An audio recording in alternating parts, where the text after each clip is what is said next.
My name is Ahmad Daniels. I'm a transformation facilitator slash life coach. And people always say, what is that about?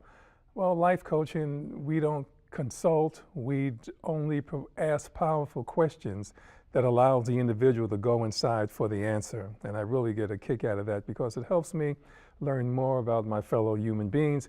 And it is especially beneficial when I see that it's really helping them. I'm new to Arizona. I've been here 5 years this coming January. What brought me here from North Carolina, where I resided for some 25, 30 years, was a position as executive director for a group called CARE, Council on American Islamic Relations.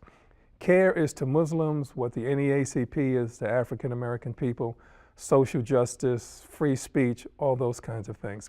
And I did that for 1 year. When that program came to, and it's a national program that happens to have a chapter here in Phoenix. When that program came to an end, I was debating whether to go back to Charlotte, North Carolina, where I still owned a home, or to reestablish roots here in Phoenix, Arizona.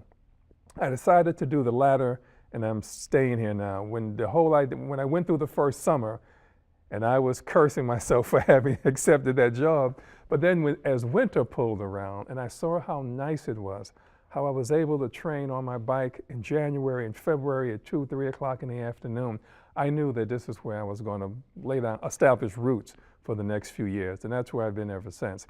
Currently, I teach at South Mountain Community College and Mesa Community College as adjunct professor. I teach American government in addition to introduction to college life. So these are freshmen who are coming into college for the first time, many of them first-generation college students. What we do is establish a foundation for good test taking, the kind of attitude that's beneficial for college, and to let them know that you are responsible. You hold the reins to your own destiny. Irrespective of your race, your gender, your sexual orientation, none of those things really matter. What really matters is that you have an idea of where you're going. You may not know how you're going to get there, but if you know where you're going, we can construct the means that will help you get to where you're going. And I apply that at Mesa as well as South Mountain Community College also.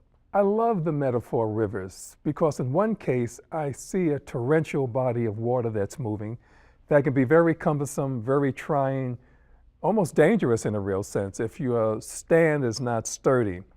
But I also see that metaphor as the water being tranquil and serene and the salt that's in the river. I hope rivers have salt water, but the water that moves at a slower pace can be very soothing, very serene. I've experienced both, as many people have throughout life, but what is perhaps most memorable and most transitional would have to be my experience in the military. I'm reminded of William Faulkner, the great author, who said, history never dies. Nor does it end. I'm paraphrasing him. History never dies, nor is it ever over. And my experience in the Marine Corps when I joined in 1966, I was very idyllic, I was very naive. Coming from New York City, an integrated neighborhood, integrated high school, I knew nothing, and I graduated in '66 to give you some idea of what period we're talking about. I knew nothing of the civil rights struggle, the March on Washington in '63, the Edmund Pettus Bridge encounter from the march from Selma to Montgomery that occurred in '65, or the Civil Rights Voting Act Bill of '65, or the Civil Rights Equal Accommodations Bill of 1964. But it was when I joined the Marines in '66 and was stationed in Millington, Tennessee as a jet mechanic in training.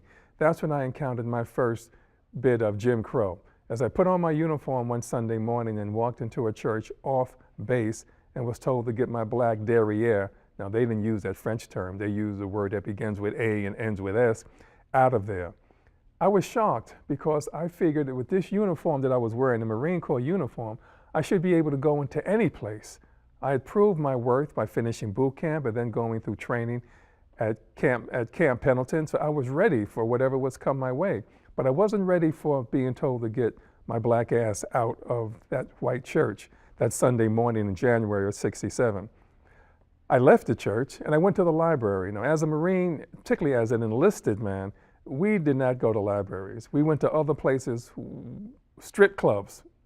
We went to strip clubs and we got into fights with Navy personnel, and that's what we were expected to do because we were Marines. We were real machismo, real macho guys.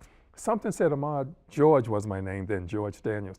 go to the library. And I went to the library and picked up two books, Crisis in Black and White, and Who by Charles E. Silverman, and Who Speaks for the Negro by Robert Penn Warren. And in those books were conversations with Malcolm X, Stokely Carmichael, Medgar Evers, Elijah Muhammad, people whose name held no importance for me whatsoever. But as I began to identify my own experience, I began to be able to see what they were talking about had meaning for me all of a sudden. I applaud those in Tucson who made an attempt to integrate Latino history and African history and tolerance and dealing with racism, white supremacy, those topics that are spoken of freely in states like California, New York, Michigan. But it's something about Arizona where there's an attempt, I feel sometimes, to keep one group's interpretation or experience with history under the wraps. I remember having watched, most recently, the PBS did a wonderful job with the documentary Latino Americans. And it talked about the gentleman in California, but I think his name was Mr. Castro. And he organized back in the 60s a walkout. Thousands of students walked out of the schools in LA because the students were not receiving courses that represented who they were. They did not have Latino teachers to any significant degree. I believe they were even punished or chastised if they spoke Spanish in some of those classes. So here it is, a people whose numbers are growing by leaps and bounds. They were growing then, and they're really growing a lot now, who didn't know anything about themselves. They reminded me so much of myself in my own naivete, believing that color doesn't matter, race doesn't matter. As long as you work hard, as long as you put forth a sense of meritocracy, you could rise to the top. And with total disregard for the role women play and the fact they make maybe 75 cents on every dollar, the role that people of different sexual orientation. So as I look at students nowadays, and as I've shown some of the documentary of the students walking out, they're not able to identify with that. They see it as ancient history.